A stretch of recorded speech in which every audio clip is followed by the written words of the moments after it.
Blood pressure को तो जैसे कि आप जानते हैं, हम अगर उर्दू में इसका तर्जुमा करें तो उसको हम कहते हैं फिशार खून। और एक नॉर्मल एक ब्लड प्रेशर हमें चाहिए जो जिस्म में खून को रवां रखने के लिए, इसलिए कि खून की रवानी बहुत ज़रूरी है ज़िंदगी के लिए। और इसके ज़रिए से मुख्तलिफ़ न्यूट्रिएंट्स और चीज़ें जो है वो जिस्म के एक एक पोर तक पहुंचती हैं। यानी कि हमारी, आप देखेंगे अगर फिंगर की एक पोर है, इस तक भी खून को, रवानी को बहाल रखने के लिए एक ब्लड प्रेशर चाहिए। अब वो ब्लड प्रेशर, बहुत सारी बातें होती रही हैं, बहुत सारी गाइडलाइंस आती रही हैं और चेंज भी होती रही हैं, और उनमें कुछ थोड़ा सा यानी तज़ाद भी कभी पाया जाता है कि कुछ लोग कहते हैं कि 140 और 90 इससे नीचे हो तो भी ठीक है, और इस तरह से मुख्तलिफ रीडिंग्स आती रहती हैं। लेकिन अगर आप मजमूई तौर पे देखें गाइडलाइंस को, तो अब उसमें कंसेंसस ये है कि 120 जो है वो सिस्टोलिक ब्लड प्रेशर जिसको हम ऊपर का कहते हैं, वो उससे नीचे होना चाहिए, और अगर उससे ज़्यादा है तो ये हाई ब्लड प्रेशर है जिसको हम कहते हैं बुलंद फिशार खून। और इसी तरह से जो डायस्टोलिक है वो 80 है, 80। इससे अगर ज़्यादा है तो उसको एबनॉर्मल आप कहेंगे, नॉर्मल नहीं होगा। तो इसका मतलब ये हुआ कि हमारा ब्लड प्रेशर हर हाल में 120 सिस्टोलिक और 80 डायस्टोलिक, इससे नीचे होना चाहिए। अगर इससे ऊपर है तो आपको बहुत केयरफुल होना है, अपने ब्लड प्रेशर पे नज़र रखनी है, क्योंकि ये जब बढ़ेगा तो फिर आप कहलाएगा कि आप हाइपरटेंशन के मरीज़ हैं, ये जिसको हम बुलंद फिशार खून कहते हैं। अगर कोई मरीज़ है जिसको रिस्क फैक्टर्स हैं, जैसे अगर वो स्मोकिंग करता है, अगर उसको डायबिटीज़ है, अगर उसको किडनी डिसीज़ है, तो उसको बहुत केयरफुल रहना है। तो हम पहले तो एडवाइज़ ये करते हैं कि आप अपना लाइफस्टाइल ठीक कीजिए और अपने ब्लड प्रेशर पर नज़र रखिए। अगर आप अपने लाइफस्टाइल को, यानी ग़िज़ाई आपने जो आपकी ज़रूरत है उसके ऊपर आपकी नज़र है, और आप हेल्दी डाइट ले रहे हैं, सेहतमंद ग़िज़ा ले रहे हैं, आप वॉक करते हैं, आपका वज़न कंट्रोल में है, आप सिगरेट नोशी से परहेज़ करते हैं, और इस तरह से अगर आप अपना ब्लड प्रेशर कंट्रोल रखने में कामयाब हो गए तो फिर ज़रूरी नहीं है कि आप दवा लें। लेकिन अगर इस सब के बावजूद भी आपका ब्लड प्रेशर हाई है तो फिर आपको दवा की ज़रूरत पड़ सकती है, वो आपका मालिज आपको बताएगा। एसेंशियल हाइपरटेंशन तो वो है कि जिसकी कोई वजह नहीं मालूम होती, और 95% मरीज़ हमारे ऐसे होते हैं कि जिनमें वजह मालूम, हम कोशिश भी करें, टेस्ट भी करा लें तो पता नहीं चलता, तो वो एसेंशियल हाइपरटेंशन कहलाता है। 5% लोग ऐसे हैं कि जिनका ब्लड प्रेशर किसी वजह से हाई होता है, तो उसकी बहुत सारी वजूहत हैं, कुछ हार्मोनल डिस्टर्बेंस से होती हैं, कुछ किडनी की डिसीज़ होती हैं, तो और वजूहत होती हैं, कुछ बीमारियां ऐसी हैं जिनके साथ एसोसिएटेड होता है ब्लड प्रेशर, तो वो इस तरह के सेकेंडरी हाइपरटेंशन होते हैं। उनका कंट्रोल ज़रा मुश्किल होता है। अगर आप उसकी वजह तलाश करने में कामयाब हो जाएं, उसकी वजह का ऐसा इलाज हो जाए तो ब्लड प्रेशर भी कंट्रोल हो जाता है। अगर मुस्तकिल ब्लड प्रेशर हाई रहे तो आपके जो आज़ाए रईसा हैं, जैसे ब्रेन है, हार्ट है, किडनी है, इन सबको नुकसान पहुंचने का ख़तरा होता है। और अब बहुत दफ़ा ऐसा होता है कि ब्लड प्रेशर हाई होता है, लोगों को मालूम नहीं होता, इसलिए इसे हम खामोश कातिल भी कहते हैं, साइलेंट किलर।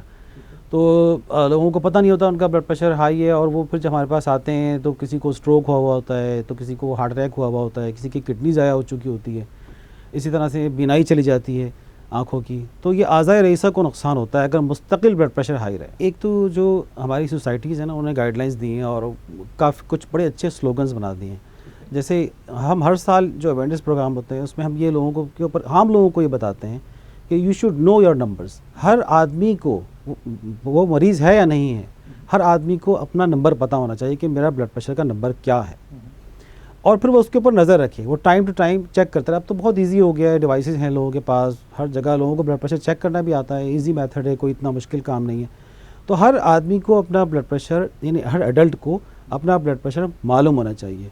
अगर वो देख रहा है कि ये 120 और 80 से ज़्यादा मुस्तकिल जा रहा है तो वो अपने मॉलिज से ज़रूर रब्ता करे। कोलेस्ट्रॉल भी एक नॉर्मल जुज़्व है हमारे जिस्म का, और ये इसको जैसे चिकनाई कहते हैं ना, ये चिकनाई भी जुज़्व है हमारे जिस्म का, और ये बहुत ज़रूरी है आपके बहुत सारे हार्मोन्स की फॉर्मेशन के लिए, विटामिन डी के लिए, और हमारे जिस्म के जो खलिए होते हैं, इनकी सेल वॉल होती है, उसका भी एक नॉर्मल ये इंग्रेडिएंट है।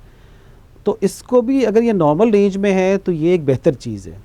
लेकिन जिस तरह हर चीज़ की ज़्यादती नुकसानदेह होती है, ब्लड प्रेशर की ज़्यादती नुकसानदेह है, इस तरह कोलेस्ट्रॉल की ज़्यादती भी, चिकनाई की ज़्यादती भी जिस्म में, ये भी नुकसानदेह है। कोलेस्ट्रॉल देखिए, अब कोलेस्ट्रॉल की भी टाइप्स हैं। एक तो हम कहते हैं गुड कोलेस्ट्रॉल जो HDL है, तो वो तो अगर ज़्यादा हो तो अच्छी बात है, यानी उसको 40 से कम नहीं होना चाहिए मर्दों में, और 50 से कम नहीं होना चाहिए औरतों में, ये ज़्यादा हो तो अच्छा है।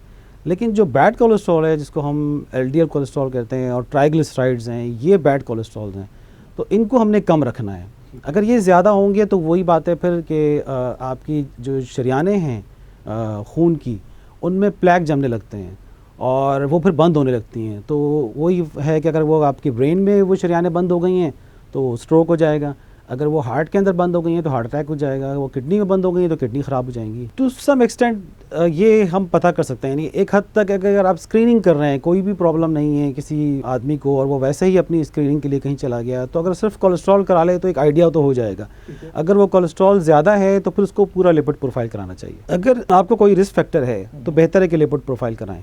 जैसे कोई हाइपरटेंसिव है, कोई डायबिटिक है, और वो चाह रहा है कि मैं साथ में, क्योंकि कहते हैं ना कि मुसीबत अकेले नहीं आती, तो अक्सर ये देखा गया है कि जिनका ब्लड प्रेशर है तो उनका कोलेस्ट्रॉल भी ज़्यादा होता है, और जो डायबिटिक है, जिनकी डायबिटीज़ कंट्रोल नहीं रहती, उनका तो डिसलिपिडीमिया होता ही होता है, तो उनका तो कोलेस्ट्रॉल यकीनन हाई होगा।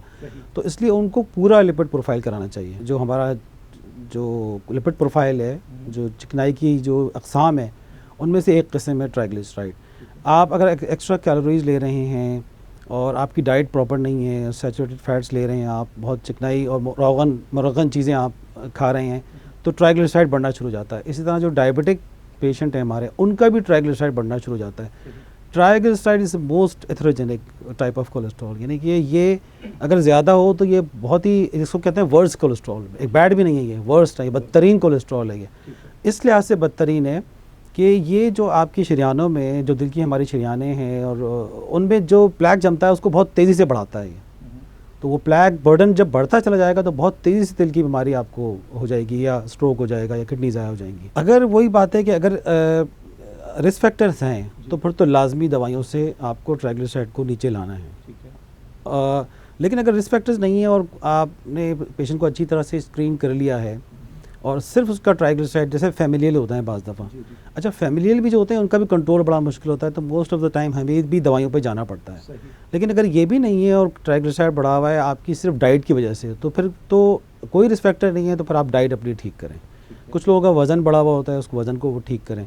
तो अगर रिस्क फैक्टर्स हैं, वो हम फिर मालिज के ऊपर होता है ये, कि वो देखें कि कितना रिस्क है पेशेंट को, और अगर रिस्क ज़्यादा है तो वो दवाइयाँ फ़ौरन शुरू करें। अगर रिस्क नहीं है तो फिर आप टाइम दे दें 3 महीने का, 6 महीने का। अगर उसमें कंट्रोल नहीं होता तो फिर दवाइयों के ऊपर जाएं। अगर बाज़ लोग बहुत ज़्यादा मोटे होते हैं लेकिन उनका लिपिड प्रोफाइल आप कराएं वो ठीक होता है, और बाज़ बिल्कुल दुबले पतले होते हैं, डायबिटिक होते हैं, लेकिन उनका कोलेस्ट्रॉल बहुत ज़्यादा होता है। तो ये जिस्मानी की हैसियत से कोई ख़ास ताल्लुक़ नहीं है इसका। अगर फैमिलियल है तो उसमें आपको जैसे ज़ैंथोमास हम कहते हैं ना, कि आपकी कुछ छोटी छोटी रसौली होने लगती हैं जिस्म में, आपके आर्म्स के ऊपर होती हैं, हाथों के ऊपर आ जाती हैं, या ज़ैंथेलिस्मा होता है, आँखों के ऊपर आपके एक स्पॉट से आ जाते हैं।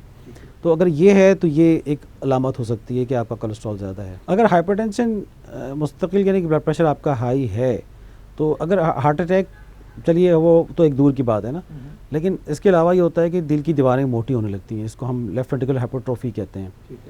उसका भी रिस्क है। अगर लेफ्ट वेंट्रिकुलर हाइपरट्रोफी है तो सडन डेथ के चांसेस होते हैं उसमें। इसी तरह हार्ट फेलियर के चांसेस भी होते हैं उसमें, एरिथमियाज हो जाते हैं, बाज़ दफ़ा एट्रियल फिब्रिलेशन में चला जाता है, यानी दिल की धड़कन बिल्कुल बेतरतीब हो जाती है, बाज़ दफ़ा इतनी ख़राब हो जाती है कि ज़िंदगी को ख़तरा लाहक हो जाता है। तो ये सारी चीज़ें, ब्लड प्रेशर की बहुत सारी कॉम्प्लिकेशंस हैं हार्ट के हिसाब से। लाइफस्टाइल हम पाकिस्तानी लोगों का बहुत ही ख़राब है इस लिहाज से कि हमारे पास एक तो ये कि फैसिलिटीज़ नहीं है उस तरह की स्पोर्टिंग की, हमारे पास प्ले ग्राउंड्स नहीं हैं हमारे बच्चों के लिए। जो प्ले ग्राउंड्स हैं वो गार्बेज सेंटर्स बने हुए हैं, वहाँ गार्बेज डंप होता है, कब्ज़ा हो जाता है वहाँ पे। तो एक तो पहले ही कम हैं ग्राउंड्स, फिर ये कि वो भी इतनी अच्छी हालत में नहीं है कि वहाँ पे आप वॉक कर सकें, वहाँ जॉगिंग कर सकें, वहाँ आप कोई स्पोर्टिंग की फैसिलिटी हो, वहाँ पे ये चीज़ें नहीं हैं हमारे पास। फिर कुछ हमारे अपने भी कुछ यानी कि ट्रेडिशंस इस तरह के हैं कि हम ये कहते हैं कि कोई खुशी हो या गम हो, हमने खाना तो खाना ही है, कौरमा और बिरयानी ज़रूरी है। तो वो चीज़ें, अगर हमने कहीं सैरो तफरी के लिए भी जाना है तो हमारी सैरो तफरी भी ये होती है कि ईटिंग आउट, हमें बाहर जाना है और खाना खाना है। तो कहीं अच्छी जगह बैठ के हम खाना खा लें तो हमारी ये सैरो तफरी अच्छी हो जाती है। जितना अच्छा खाना है, जितना मुरगन खाना है, उतनी अच्छी सैरो तफरी है। तो वो सैर होके खाना आप खाते हैं, सैर नहीं करते, सैर होके खाना खाते हैं।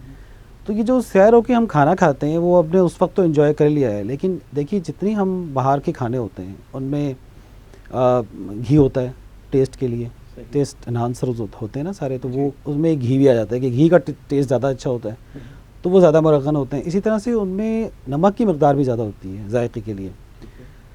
तो ये सारे आप जो हाई कोलेस्ट्रॉल और हाई सॉल्ट डाइट जब आप लेते हैं और इसके आदी हो जाते हैं तो फिर ये सारे कोलेस्ट्रॉल बढ़ना शुरू हो जाता है, ब्लड प्रेशर बढ़ना शुरू होता है। वैसे ही हमारा सेडेंटरी लाइफस्टाइल है, ज़्यादा हम वॉक नहीं करते, हम ज़्यादा क्या कहते हैं एक्सरसाइज नहीं करते हम लोग, तो ये ओबेसिटी भी हमारे यहाँ बढ़ती जा रही है, यानी मोटापा हमारे यहाँ बढ़ रहा है। और आप ये देखें साउथ ईस्ट एशियन जो पॉपुलेशन है वो वैसे भी उनमें टेंडेंसी है सेंट्रल ओबेसिटी की। जब सेंट्रल ओबेसिटी होती है यानी पेट जो बढ़ जाता है हमारा, तो फिर डायबिटीज़ का ख़तरा भी होता है। तो आप देखें कि अक्सर औकात हमारे पास जो मरीज़ आते हैं अगर उनको ब्लड प्रेशर हाई है तो उनको डायबिटीज़ भी है, या उनको डायबिटीज़ है तो ब्लड प्रेशर भी हाई होगा, फिर उनका कोलेस्ट्रॉल भी हाई होगा। तो 3 रिस्क फैक्टर तो आपके पास यानी मौजूद ही होते हैं अक्सर मरीज़ों में। फिर ऊपर से वो स्मोकिंग भी कर रहे होते हैं, तो ये चौथा एक जो मेजर रिस्क फैक्टर हमारे पास 5 या 6 हैं, उनमें से 4 तो लोगों के पास सब हैं ही। स्मोकिंग भी बढ़ती जा रही है, नौजवानों में बढ़ती जा रही है, और उस स्मोकिंग की भी टाइप्स हैं। अब शीशा आ गया है, यानी हाई क्लास है तो वो शीशा स्मोकिंग हो रही होगी, और अगर लोअर क्लास है तो वो बीड़ी पी रहे होंगे या सिगरेट पी रहे होंगे। अभी हमारे एक स्टूडेंट ने सिविल हॉस्पिटल में एक स्टडी की, तो जब उसने वो मेरे पास रिव्यू के लिए आई वो स्टडी, तो वो मेरे लिए बड़ी शॉकिंग थी। उसने यंगर पॉपुलेशन को और एल्डर पॉपुलेशन को एनालाइज़ किया कि इनमें रिस्क फैक्टर्स क्या हैं हार्ट डिसीज़ के। तो उसने जब यंगर पॉपुलेशन को देखा तो 80% यंगर पॉपुलेशन हमारी किसी न किसी किस्म का नशा कर रही थी, या तो वो चर्च ले रहे थे, या स्मोकिंग कर रहे थे, या वो अल्कोहल ले रहे थे, कुछ ना कुछ वो कर रहे थे। गुटखा और तंबाकू और पान, ये भी एक तरह की एडिक्शन है, तो ये सब कुछ वो कर रहे थे। अब ये देखिए कि हमारी यंगर पॉपुलेशन कहाँ जा रही है और हम अपनी वर्क फोर्स को किस तरह आगे फ्यूचर में लूज़ कर सकते हैं। तो ये बड़ी अलार्मिंग सिचुएशन है, और इसमें हमें बहुत ज़्यादा कोशिश करने की ज़रूरत है कि ये लोगों का लाइफस्टाइल हम ठीक करें।